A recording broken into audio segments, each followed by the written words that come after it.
Kisah Ben dan pendamping gaibnya. Garut, Jawa Barat, sekitaran tahun 2011. Perkenalkan, namaku Ben. Di tahun 2011, usiaku kala itu masih 16 tahun. Pada saat itu, aku pun harus berhenti sekolah dikarenakan faktor ekonomi keluarga aku. Hingga akhirnya, sebagai anak pertama, aku pun lalu memutuskan untuk bekerja guna memenuhi kebutuhan keluarga aku. Kemudian aku pun lalu belajar menjahit, dan tak lama kemudian aku pun diterima bekerja di salah satu perusahaan konveksi yang lokasinya dekat dengan salah satu terminal yang cukup terkenal di kota Bandung. Pada tahun pertama aku bekerja di sana, aku sangat menikmati pekerjaanku. Di samping pekerjaanku yang banyak, aku pun juga memiliki teman-teman yang sangat baik yang seringkali membantuku ketika sedang kesusahan kala bekerja. Meskipun usia kami terpaut cukup jauh karena memang semua pekerja di sana mayoritas adalah bapak-bapak yang sudah memiliki keluarga. Akan tetapi, mereka semua pun sangat baik, membuatku nyaman sehingga aku pun merasa betah bekerja di sana. Hingga pada malam hari, di sekitar pertengahan tahun 2011, ada seseorang yang datang ke tempat kerjaku, yaitu Pak Ali. Dia adalah paman dari bosku yang datang kala itu untuk membantu para pekerja yang berjumlah 6 orang. Dikarenakan istri bos pada saat itu pulang ke Garut dan juga menetap di sana, sehingga bosku pun harus memanggil orang lain untuk membantunya mengurusi para pegawai. Pada akhirnya kami pun semua berkenalan dengan Pak Ali. Beliau ini sangatlah ramah terhadap kita semua. Meskipun entah mengapa, aku seolah seperti merasakan ada yang aneh pada diri beliau. Namun, karena mungkin aku yang baru saja mengenalnya, jadi aku mencoba menghiraukan saja perasaan yang aneh itu setiap kali bertemu dengannya. Aku ingat, pada saat itu, ketika jam 5 sore ketika aku masih sedang bekerja, Pak Ali pun menyapaku dari arah luar. Dia pun bertanya kepadaku karena kala itu ia melihat hanya akulah yang sekarang sedang bekerja, sedangkan para pekerja yang lain sudah beristirahat. Ben, kenapa masih kerja? Gak istirahat seperti yang lain? Tanya Pak Ali. Aku pun lalu menjawab sambil sedikit tersenyum. Pekerjaannya masih belum beres, Pak. Karena kan katanya barang ini nanti malam harus segera dikirim. Jadi ya harus saya bereskan dulu, Pak. Pak Ali pun sedikit mengangguk ketika mendengar jawabanku. Dia terdiam cukup lama kala itu sambil terus menatapku yang sedang bekerja pada saat itu. Lalu tak lama kemudian dia pun di sini kembali berkata, ya, perkataannya itu membuatku sangat bingung karena aku jujur tidak mengerti dengan maksud dari perkataannya itu.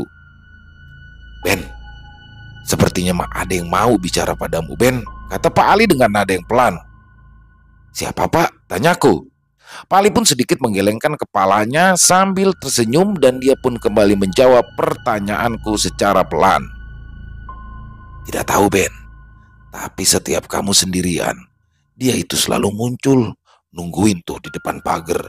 Jawaban dari Pak Ali tersebut tentu saja membuatku semakin bingung. Seketika aku pun langsung memalingkan wajahku ke arah jendela yang letaknya tepat di belakangku. Aku melihat ke arah pagar yang letaknya tak jauh dari tempat aku duduk kala itu. Namun, aku di situ tidak melihat apapun atau siapapun di sana. Aku pun lalu kembali bertanya kepada Pak Ali. Loh, Pak, gak ada siapa-siapa ya? Tanyaku. Pak Ali pun kala itu hanya sedikit tersenyum ketika aku bertanya seperti itu. Tak lama, dia pun lalu berjalan meninggalkanku ke arah kamar. Namun, sebelum dia masuk ke dalam kamarnya sendiri, di situ ia kembali berkata, nanti mungkin kamu akan bertemu dengannya, tapi tidak tahu kapan. Secepatnya mungkin, kata Pak Ali sambil tersenyum. Lalu ia menutup pintu kamar. 2 hari kemudian, tepatnya pada malam Selasa, aku dan beberapa teman kerjaku kini mulai membahas pekerjaan sambil sesekali bercanda di sana. Aku yang memang merupakan salah satu pekerja yang paling muda, sesekali menjadi bahan ledekan dan menjadi bahan candaan dari teman-temanku yang memang umurnya lebih tua dariku. Hingga tak terasa, obrolan kita pun terhenti di jam 11 malam dan akhirnya kami semua memutuskan untuk beristirahat dan tidur di sana. Singkat cerita, tepat ketika semuanya sedang tertidur pulas, entah kenapa, kala itu aku seolah seperti mendengar sebuah tangisan yang samar-samar terdengar oleh kedua telingaku. Tangisan itu terdengar sangat lirih, ya, seolah seperti sedang menangisi sesuatu yang membuatnya menangis hingga sepilu itu. Jujur, aku merasa aneh dengan apa yang kala itu aku dengar karena di tempat bekerja ini tidak ada satupun karyawan wanita. Dan satu-satunya wanita yang aku kenal adalah istri bos yang kini sudah pulang dan menetap di Garut. Apalagi, situasi itu pun bertambah aneh ketika aku mulai merasakan jika ada sesuatu yang seolah sedang mengelus-ngelus kepalaku ketika aku sedang berbaring tidur. Ya, sebuah rabaan tangan yang terasa dingin mengelus kepalaku secara perlahan, dimulai dari depan hingga ke belakang. Tentu saja, aku yang kala itu sedang tertidur pun akhirnya membuka mataku secara perlahan. Namun, ketika aku membuka mataku, kala itu aku melihat sesosok perempuan yang tengah duduk tepat di hadapanku. Jaraknya sangat dekat, bahkan aku bisa melihat dengan jelas sosok itu. Sosok itu tetap menangis dengan sangat lirih sambil tangannya terus mengusap-ngusap kepalaku secara perlahan. Rambutnya sangat-sangat panjang hingga ke punggung, bajunya yang putih dan panjang serta wajahnya yang pucat serta tangannya yang kurus dan terasa dingin ketika menyentuh kepalaku. Semuanya benar-benar jelas terlihat oleh kedua mataku yang baru saja beranjak dari tidur. Ya, wajahnya seolah seperti sesosok mayat yang akan dimakamkan. Ia terus saja menangis sambil terus mengusap kepalaku pada malam itu. Aku benar-benar ketakutan di sana. Ingin sekali aku bangun dan berlari untuk menyelamatkan diri. Apalagi kala itu sepertinya teman-temanku yang tidur tak jauh dariku tidak ada yang sadar akan kehadiran sosok itu. Mereka semua tertidur dengan pulas dan hanya akulah yang kini terbangun dan menatap sosok itu. Tubuhku benar-benar terasa kaku, seolah tidak bisa bergerak. Aku hanya bisa membuka mataku tanpa bisa menggerakkan bagian tubuh yang lain. Aku yang sudah sangat ketakutan pun seketika langsung memejamkan kembali mataku. Ya, aku terus berdoa agar sosok ini segera menghilang dari hadapanku karena aku benar-benar ketakutan pada saat itu. Ya Allah, jika ini hanya mimpi, cepat bangunkan aku ya Allah. Apabila ini nyata, cepat hilangkan sosok ini dari hadapanku ya Allah. Aku terus saja berdoa di dalam hati. Namun ketika aku mulai membuka mataku secara perlahan, aku masih dapat melihat sosok itu masih duduk di sampingku. Situasi pun tambah mencekam ketika ia tiba-tiba melirikku secara perlahan. Wajahnya yang pucat terlihat sangat jelas. Rambutnya yang panjang menutupi sebagian wajahnya, membuat wajahnya semakin terlihat mengerikan. Apalagi kini mulutnya mulai menyeringai ke arahku. Dengan mulutnya yang terbuka secara perlahan, ya, dia tersenyum. Mulutnya terbuka lebar, bahkan saking lebarnya mulutnya seolah seperti sobek hingga sobekannya mendekati ke arah telinga. Apa yang aku lihat benar-benar nyata, benar-benar menyeramkan, hingga aku yang sudah tidak tahan lagi atas situasi tersebut akhirnya memberanikan diriku untuk mengeluarkan suara. Siapa? Siapa kamu? Sosok itu tidak menjawab pertanyaanku, namun tangisan yang tadi aku dengar kini terhenti sepenuhnya. Kemudian ia pun lalu tertawa sambil membuka mulutnya yang lebar itu tepat di hadapanku. Suara tawanya melengking. Bahkan kini dia mulai mengangkat tangannya dari kepalaku. Lalu tiba-tiba dia menempelkan tangannya yang pucat dan dingin itu ke arah wajahku hingga seluruh wajahku tertutup oleh tangannya yang pucat. Tangan itu dingin, benar-benar dingin seperti es. Apalagi seketika ketika aku mencium bau busuk yang terasa sangat menyengat ketika tangan itu mulai menutupi seluruh wajahku. Entah percaya atau tidak, namun aku di sini berani bersumpah atas apa yang terjadi. Ya, kejadian itu adalah kejadian yang benar-benar mengerikan. Setelah tangan dari sosok itu menutupi seluruh wajahku dan aku mulai mual atas bau busuk yang sudah kuhirup, tiba-tiba aku langsung tidak sadarkan diri. Setelah sadar dan aku mulai teringat, tiba-tiba aku terbangun kembali, tapi di sebuah bangunan yang kala itu nampak asing. Semua pintu dan jendelanya tertutup sehingga aku sendiri pun tidak bisa keluar dari bangunan itu. Aku sempat melihat sebuah kolam yang letaknya persis di luar dari bangunan ini. Sebuah kolam kecil yang mungkin sering dipakai untuk memelihara ikan oleh pemiliknya. Aku yang masih terkurung di dalam sana mencoba mencari tahu kembali kondisi di luar bangunan sambil mencoba menerka-nerka di mana keberadaan aku sekarang. Akan tetapi, tak lama kemudian, tepatnya ketika aku sedang melihat ke arah jendela, tiba-tiba aku dikagetkan dengan suara pintu yang terbuka secara perlahan. Seketika aku melirik ke arah pintu itu dan kala itu aku melihat ada 4 orang lelaki dengan postur yang tinggi. Mereka masuk secara bergantian sambil menyeret seorang wanita dengan kedua tangan yang terikat. Mulutnya dilakban. Tubuh wanita itu pun meronta-ronta seperti ingin melepaskan diri dari ikatan tali yang mengikatnya pada saat itu. Keempat laki-laki itu hanya tertawa. Mereka seolah seperti senang karena sudah bisa membawa wanita itu ke dalam bangunan tersebut. Dan entah mengapa, keempat laki-laki itu seolah tidak menyadari jika aku berada di sana. Dan aku pun sendiri seperti tidak bisa berbuat apa-apa untuk membantu wanita itu karena tubuhku kala itu seakan-akan tidak bisa digerakkan. Wanita itu terus saja meronta-ronta. Bahkan ia menangis, meraung-raung meminta tolong agar dirinya segera dilepaskan. Namun, keempat laki-laki itu hanya terus tertawa dan tersenyum jahat ketika melihat wanita itu semakin menderita. Mereka justru kini mulai merobek bajunya, melepas lakban yang ada di mulutnya. Dan tak lama kemudian, mereka merudah paksa wanita itu secara bergiliran. Jujur, aku tidak kuat melihat pemandangan itu. Aku marah, namun aku sendiri tidak bisa melakukan apa-apa sehingga kala itu aku pun hanya terus berteriak, "Cukup, cukup!" Ya, aku berteriak-teriak di tengah-tengah adegan itu yang terjadi tepat di depan mataku. Lalu tak lama, aku pun sekarang merasakan seperti ada yang sedang mengusap-ngusap punggungku saat itu. Seketika aku pun melirik ke arah belakang dan ketika aku melihat siapa sosok yang sudah mengusap-ngusap tubuhku, aku melihat wanita itu lagi. Ya, wanita yang sama dengan wanita yang tadi mengusap-ngusap kepalaku. Rambutnya panjang terurai, baju putih yang ia kenakan juga wajahnya yang kini tampak berbeda. Wajahnya tidak pucat seperti apa yang aku lihat sebelumnya. Wajahnya kini seperti orang normal pada umumnya, tidak seperti wajah yang pucat seolah seperti mayat dengan aroma busuk yang menyengat. Dan kini aku mencium bau harum pada dirinya. Dia pun lalu kembali tersenyum padaku. Senyumannya pun terlihat sangat berbeda, seolah ada sebuah aura yang sangat cantik dan membuatku terpesona ketika aku terus menatapnya. Tak lama kemudian, dia pun di sini berkata kepadaku sambil menunjuk mereka yang sedang memperkosa wanita di ujung sana. "Apabila kamu berada di sini, di waktu yang sama, di tempat yang sama, dan melihat kejadian ini, apakah kamu akan menolongku atau justru malah ikut dengan mereka?"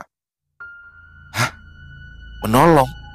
Menolongku? Aku tiba-tiba di sini bergumam ketika ia berkata seperti itu. Seketika aku pun langsung memalingkan wajahku, melihat ke arah wanita itu dengan seksama. Wanita yang menangis sambil meronta-ronta meminta ingin dilepaskan ketika keempat laki-laki itu merudah paksanya. Aku baru sadar wajah dari wanita itu adalah wanita yang sama dengan sosok yang kini berada di belakangku. Mimik muka, bentuk tubuh dan juga rambutnya persis. Yang membedakan hanyalah pakaian yang dikenakan. Lihat itu. Apabila kamu ada di sini, apakah kamu akan menolongku atau justru kamu akan ikut bersenang-senang dengan mereka? Wanita yang ada di belakangku kembali bertanya, namun sorot matanya menatap tajam ke arahku. Senyuman yang aku lihat tadi seketika menghilang. Yang ada kini adalah sebuah wajah yang nampak marah dengan salah satu tangannya yang sedang menunjuk mereka semua di arah sana. Tak lama kemudian, Wanita yang sedang diruda paksa itu berteriak seperti kesakitan. Ia benar-benar disiksa oleh keempat laki-laki biadab itu. Rambutnya dijambak, kepalanya dibenturkan ke lantai dengan sangat keras, serta tubuhnya dipukuli dan ditendang tanpa henti sehingga darah pun terlihat mulai mengalir secara perlahan dari tubuhnya. Sebuah pemandangan yang sangat mengerikan kini aku lihat di depan mataku, ya. Sebuah pemandangan dari sebuah penyiksaan terhadap seorang wanita oleh keempat lelaki biadab yang menghajarnya tanpa belas rasa kasihan. Wanita itu kemudian diseret. Darah segar yang keluar dari tubuhnya kini mulai terlihat membasahi lantai. Lalu kemudian brak! Kepalanya dibenturkan ke arah dinding dengan sangat keras, membuat wajahnya pun terlihat hancur dengan darah yang mulai mengucur dari kepalanya. Aku bergidik ketakutan melihat pemandangan tersebut. Seketika aku pun menutup kedua mataku karena jujur aku sudah tidak kuat dengan apa yang aku lihat. Begitu teganya mereka terhadap wanita tersebut, menculiknya, meruda paksa lalu menyiksa tanpa ada belas kasihan. Wanita itu hanya bisa merintih kesakitan. Ia menangis dan air matanya yang jatuh kini tercampur dengan darah yang keluar dari wajahnya. Penyiksaan demi penyiksaan yang kejam terhadap wanita itu membuatku terus-menerus menutup mata. Ya, aku benar-benar tidak ingin melihat pemandangan yang mengerikan itu. Aku masih ingat bagaimana dia menangis, bagaimana dia berteriak meminta tolong, bahkan hingga akhirnya ia merasa putus asa. Hampir beberapa menit aku menutup mataku hingga suara-suara itu menghilang secara perlahan. Ya, suara langkah kaki dari keempat lelaki itu, lalu suara teriakan dan tangisan dari wanita itu. Kini semuanya menghilang, tidak terdengar lagi. Awalnya aku ragu untuk membuka mataku, namun tak lama kemudian aku mulai memberanikan diri untuk membuka mataku secara perlahan. Aku ingin memastikan apakah semuanya sudah selesai. Dan ketika aku membuka kedua mataku, di sini tiba-tiba rasa mual menyerangku karena aku benar-benar tidak sanggup kala melihat pemandangan yang ada di depanku.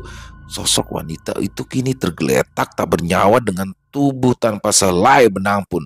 Luka memar akibat dipukul dan ditendang kini memenuhi sekujur tubuhnya. Mulut, hidung, dan wajahnya hancur dengan darah yang terlihat berceceran di kepalanya. Darah segar kini mulai mengotori lantai. Aku benar-benar tidak kuat, ya. Aku tidak kuat melihat seluruh pemandangan itu sehingga aku pun hanya bisa menggelengkan kepala dan tanpa sadar aku berteriak, "Cukup! Cukup!" Tak mengapa, ketika aku mulai berteriak seperti itu, secara perlahan ruangan tempat aku berdiri mendadak gelap. Seperti ada sebuah bayangan hitam yang menutupi ruangan itu secara perlahan. Lalu, tak lama kemudian, aku menarik nafas panjang sambil membuka mataku, dan pemandangan yang aku lihat sekarang adalah pemandangan di tempat kerjaku yang memang aku kenal. Meskipun aku masih mendengar sebuah suara tawa dari seorang wanita yang sepertinya kini masih duduk di dekatku dan terus memandangiku dengan senyuman yang menyeringai. Wajahnya kini berubah, rambut panjangnya kini sedikit agak memerah. Wajahnya yang awalnya pucat kini penuh akan darah yang mulai terlihat memenuhi wajahnya. Baju putih panjang yang ia kenakan pun kini penuh akan sobekan dengan banyak noda darah merah yang terlihat sudah mengering. Wajahnya sama persis dengan wajah wanita itu, wanita yang meninggal dan tergeletak begitu saja di ruangan tadi. Kondisinya pun sama seperti saat dirinya habis disiksa hingga tidak bernyawa di sana, dan kini sosok itu muncul kembali di dekatku sambil terus tersenyum padaku dengan seringainya mengerikan. Jujur, aku sudah tidak bisa berbuat apa-apa. Aku sudah terlalu takut dan tidak bisa bergerak sama sekali. Apalagi sosok wanita itu kini mulai memiringkan wajahnya sambil menatapku dengan senyumannya yang menyeringai sehingga setengah dari rambutnya terlihat menutupi wajahnya yang penuh darah. Kembali dia mengangkat tangannya, sebuah tangan yang kala itu nampak hancur dan lebam. Jari-jarinya nampak patah seperti mayat yang aku lihat tadi. Dan tiba-tiba dia kembali menutup wajahku secara perlahan dengan tangannya. Aku yang masih belum bisa bergerak hanya bisa menggelengkan kepalaku beberapa kali sambil teriak. Namun hal itu adalah hal yang sia-sia karena tangan itu seketika menutupi wajahku sehingga apa yang aku lihat pun kembali menjadi gelap dan aku tak ingat lagi apa-apa. Aku pun kembali terbangun ketika azan subuh berkumandang di musola di dekat tempat kerjaku. Azan subuh itulah yang membuatku terbangun kembali secara perlahan, dan entah mengapa sosok wanita itu kini sudah menghilang. Aku tidak menemukannya lagi setelah azan subuh itu menggema di beberapa tempat. Aku pun lalu mencoba untuk menenangkan diriku dan menjalankan ibadah sholat subuh. Setelah itu, aku pun tidak lagi merasakan kantuk. Aku lebih memilih untuk pergi keluar dan mencari udara segar sambil merenungkan apa yang tadi malam sudah aku alami. Aku pun terus-menerus memikirkan kejadian itu. Bahkan ketika aku bekerja, sosok wanita itu terus-menerus terlintas dalam pikiranku. Bagaimana ia diruda paksa, bagaimana wajah dan tubuhnya disiksa begitu kejamnya, juga bagaimana ia muncul dan lalu duduk di dekatku dengan wajahnya yang mengerikan. Semuanya seolah begitu nyata, sehingga membuatku terus-menerus memikirkan hal tersebut sepanjang hari. Hingga tak terasa waktu istirahat pun tiba, aku yang biasanya langsung ke atas untuk mengobrol dengan teman-temanku, kini memilih untuk duduk sampai maghrib tiba di dekat mesin jahit tempat aku bekerja. Aku menyeduh kopi dan menyulut sebatang rokok untuk mencoba menenangkan diri pada kala itu. Hingga tak lama kemudian, aku pun melihat bosku keluar dari dalam kamarnya. Dia pun lalu mendekat kepadaku dan mengajakku mengobrol di sore itu. Seperti biasa, dia mengobrol banyak hal, mengobrol tentang istrinya yang di Garut, berbicara tentang usahanya yang mulai agak lesu, dan juga mengobrol tentang Pak Ali yang ikut membantu mengawasi para pegawai yang bekerja di sana. Aku yang mendengarkan hal itu pun hanya bisa tersenyum dan mengangguk, hingga akhirnya tanpa sadar aku pun di sini bertanya kepadanya tentang sebuah tempat yang aku lihat kemarin malam. Sebuah bangunan dengan sebuah kolam ikan yang ada di luar, di mana aku merasakan sebuah pemandangan yang sangat mengerikan. "Bos," tanyaku. "Saya mau tanya, bos, kalau di daerah sini, apa ada bangunan yang di depannya ada kolam ikan?" Bosku terdiam sebentar, wajahnya terlihat heran karena melihatku langsung bertanya seperti itu. Namun tak lama kemudian dia menjawab atas apa yang aku tanyakan. Kalau di daerah sini mah nggak ada. Tapi kalau di ujung wilayah sini kayaknya ada kolam ikan yang sering dipakai oleh para pemancing. Nanti kalau kamu ke jalanan besar ya tinggal lurus aja ke daerah atas dekat lapangan golf. Di sana ada kolam yang luas. Dulunya sih tempat itu mah ramai, tapi sekarang tempatnya sepi karena ada sebuah kejadian hingga membuat tempat itu ditinggalkan. Malah katanya sekarang tempatnya berhantu, jawab bosku dengan nada yang pelan. "Tapi memangnya kamu ngapain nanya-nanya?" Bosku pun tiba-tiba bertanya kepadaku tentang tempat itu, tapi aku pun hanya tersenyum dan berkata bahwa kemarin para pegawai membicarakan tentang tempat itu, sehingga aku pun menjadi penasaran tentang tempat itu. Di keesokan harinya, tepat ketika aku selesai bekerja dan berbekal dari penjelasan dari bosku, aku pun lalu izin pergi keluar dan mulai berjalan untuk menyusuri jalan ke arah lapangan golf. Rasa penasaranku yang tinggi membuatku ingin sekali ke tempat itu. Entah mengapa, tubuhku seolah seperti dituntun untuk berjalan ke sana sendirian di sore hari itu. Suasana sore kala itu sangat sepi. Aku bahkan beberapa kali menghentikan langkahku dan mempertanyakan kembali niatanku pada saat itu. Namun, aku akhirnya kembali lagi berjalan, menyusuri jalanan hingga akhirnya aku berbelok ke sebuah jalan kecil di dekat lapangan golf itu. Di sanalah akhirnya aku menemukan sebuah bangunan yang terbengkalai, juga sebuah kolam yang tampak tidak terurus. Airnya terlihat berwarna hijau karena dipenuhi lumut, lalu banyak sekali benda-benda yang mengambang di kolam tersebut memberikan sebuah kesan angker ketika aku pertama kali melihat tempat itu. Sebuah tempat yang bisa disebut sebagai tempat pemancingan yang terbengkalai itu sangatlah terpencil dan jauh dari pemukiman warga. Aku mulai mendekati bangunan itu. Ilalang-ilalang yang tinggi dan menjulang membuatku kala itu sedikit memiringkan tubuhku agar aku bisa terus masuk ke dalam sana. Bangunan yang ada di sana pun kondisinya sudah rusak. Kaca-kacanya pun sudah pecah juga, pintunya yang sudah terbuka seolah seperti habis dijebol dari arah luar dan tidak pernah lagi diperbaiki. Aku sedikit menengok ke arah bangunan itu. Bangunan sangat gelap, apalagi sore hari itu membuat bangunan itu sedikit menyeramkan. Namun entah mengapa, rasa penasaran ini begitu besar. Semuanya yang aku lihat ini sangat mirip dengan mimpiku malam itu hingga tepat ketika aku melangkahkan kakiku di situ aku pun terdiam kala aku melihat sebuah ruangan yang sama persis seperti apa yang aku lihat dalam mimpiku. Sebuah ruangan di mana wanita itu disekap dan meronta-ronta di sana. Ruangan yang menjadi saksi bisu akibat hilangnya nyawa wanita itu setelah disiksa oleh keempat pria tanpa belas kasihan. Aku hanya menggelengkan kepala, seolah tidak percaya atas apa yang aku lihat karena semuanya benar-benar sama. Gimana, Ben? Sudah ketemu sama wanita itu? Tiba-tiba sebuah suara muncul dari arah belakang. Seketika aku di sini berpaling ke arah luar dan di sana sudah ada Pak Ali yang berdiri sambil tersenyum padaku. Sosok wanita itu sudah 3 malam ini mondar-mandir di depan pagar ketika kamu sedang bekerja sendirian. Dan saya sendiri sebenarnya tahu kalau sosok itu mah bukan manusia, kata Pak Ali lagi sambil berjalan mendekatiku pada saat itu. Saya sudah coba bertanya, ada perlu apa ia datang ke tempat kerja? Tapi dia tidak menjawab, malah dia nunjuk-nunjuk ke arah kamu, Ben. Aku yang heran atas perkataan Pak Ali itu pun langsung bertanya kembali.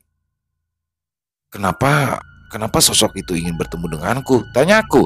Pak Ali pun hanya menggelengkan kepalanya sambil melihat bangunan yang kosong dan berantakan itu. Dan tiba-tiba dia pun kembali berkata, ya mungkin cuma kamu yang bisa komunikasi sama dia. Atau tepatnya ya hanya kamu yang bisa merasakan apa yang sudah dia rasakan. Buktinya kan kamu datang ke tempat ini, tempat yang menjadi saksi bisu atas semua kejadian itu. Ben, mungkin kamu punya kelebihan dalam hal mistis, atau mungkin kamu punya sesuatu dari faktor keturunan sehingga sosok itu hanya ingin bertemu denganmu. Aku pun di sini semakin heran dan juga kebingungan atas jawaban dari Pak Ali. Apalagi aku tidak tahu harus berbuat apa ketika aku tahu tentang kejadian yang sudah melibatkan sosok wanita itu. Tapi Pak, apa yang akan terjadi ya setelah aku bertemu dengan dia? Apa sosok itu akan terus-terusan menampakkan diri dan mengikuti saya atau gimana Pak? Pak Ali pun kembali menjawab, ya kalau saya mah tidak tahu akan hal itu. Tapi tenang, kalau sosok itu menampakkan dirinya lagi, yang muncul itu bukan lagi sosok yang mengerikan seperti halnya sosok yang kamu temukan. Tapi nantinya sosok itu akan menampakkan diri seperti dirinya semasa hidupnya. Tiba-tiba Pak Ali pun menepuk pundakku secara perlahan. Ben, kamu tidak perlu khawatir. Kamu itu hanya perlu terbiasa terhadap sosok itu. Dan kamu hanya perlu mengontrol diri agar tidak takut ketika sosok itu muncul lagi ya. Aku pun di sini masih belum bisa mempercayai atas apa yang Pak Ali bicarakan kala itu. Namun, tepat 3 hari setelah peristiwa itu, sosok wanita itu kembali menampakkan dirinya. Namun, kini ia muncul dalam bentuk seperti sesosok dirinya ketika masih hidup. Tidak ada darah yang muncul dari kepalanya. Wajahnya pun tidak hancur ataupun pucat, bahkan sosok itu hanya muncul dan melihatku dari arah kejauhan dengan wajahnya yang sangat cantik. Hal itu pun terus-menerus terjadi selama beberapa hari.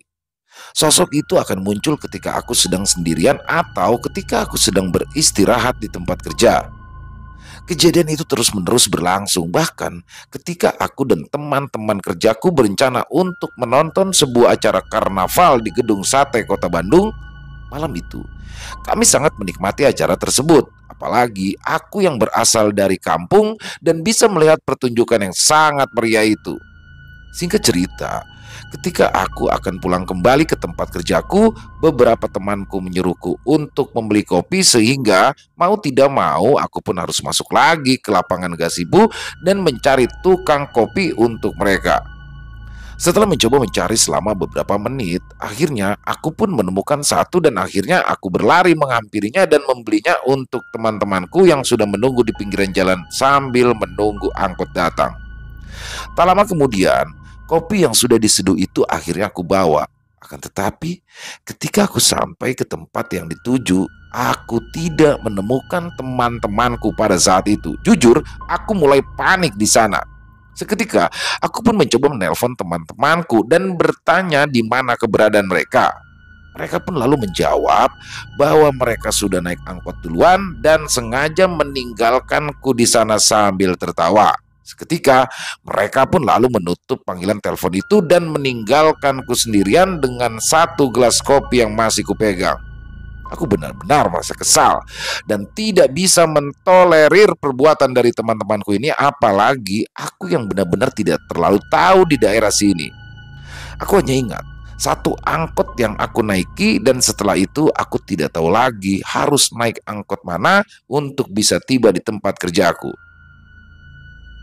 Singkat cerita, aku pun akhirnya menaiki angkot untuk pulang sambil terus mengingat-ingat lagi kemana aku harus pergi dan naik angkot apalagi untuk bisa sampai di tempat kerjaku.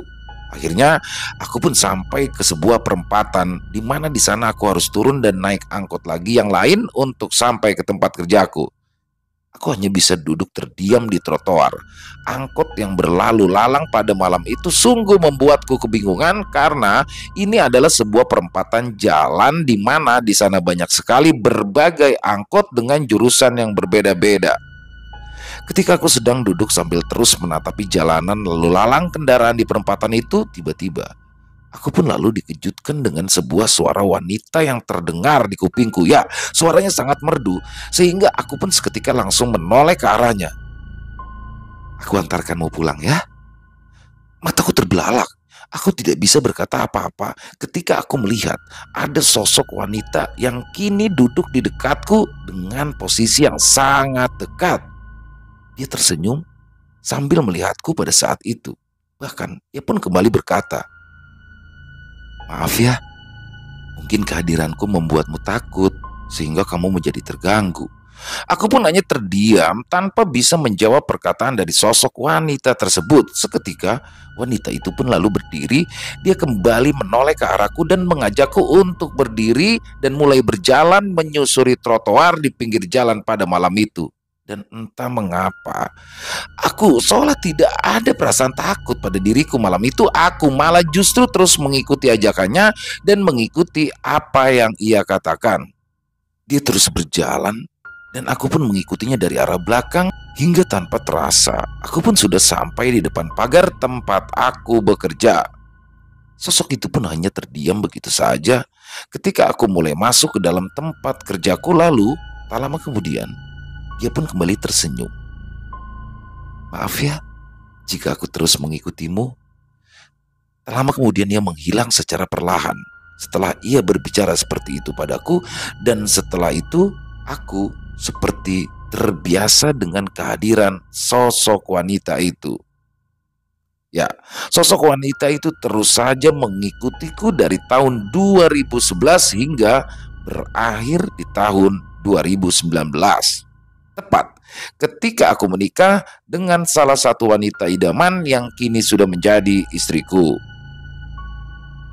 Sebenarnya masih banyak sekali kejadian lainnya di rentang waktu tersebut. Namun rasanya untuk kali ini cukup sekian aku berkisah tentang pengalamanku bertemu dengan sosok wanita itu.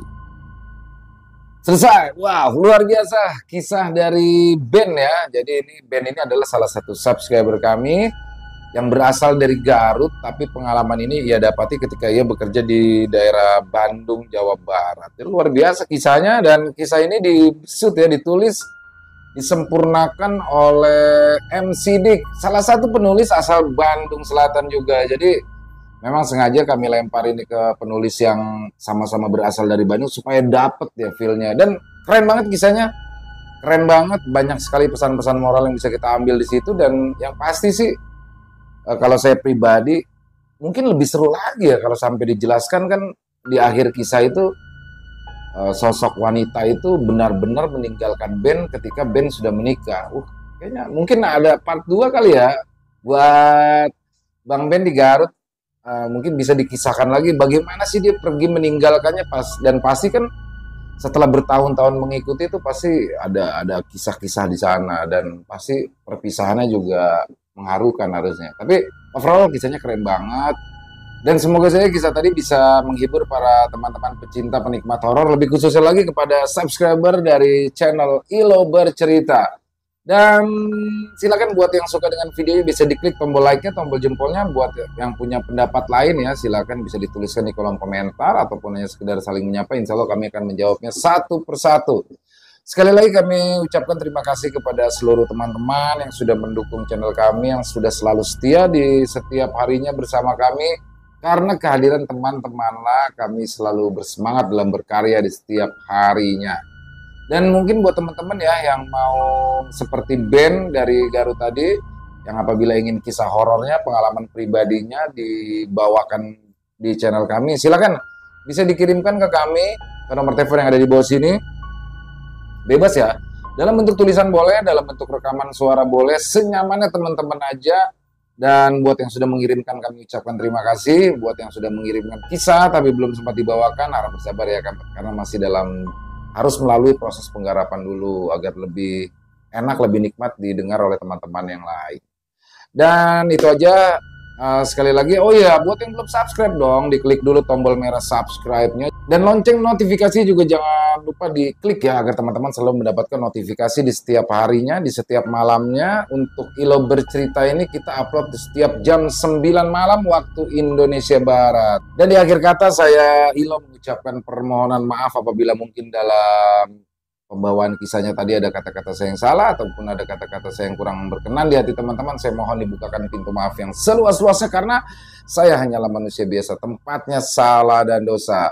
Dan sampai berjumpa lagi di konten-konten kami selanjutnya yang pasti tidak kalah seru, yang pasti tidak kalah horornya, masih bersama saya Ilo di channel Ilo Bercerita. Salam sehat sukses selalu untuk kita semua, amin amin ya robbal alamin. Wassalamualaikum warahmatullahi wabarakatuh.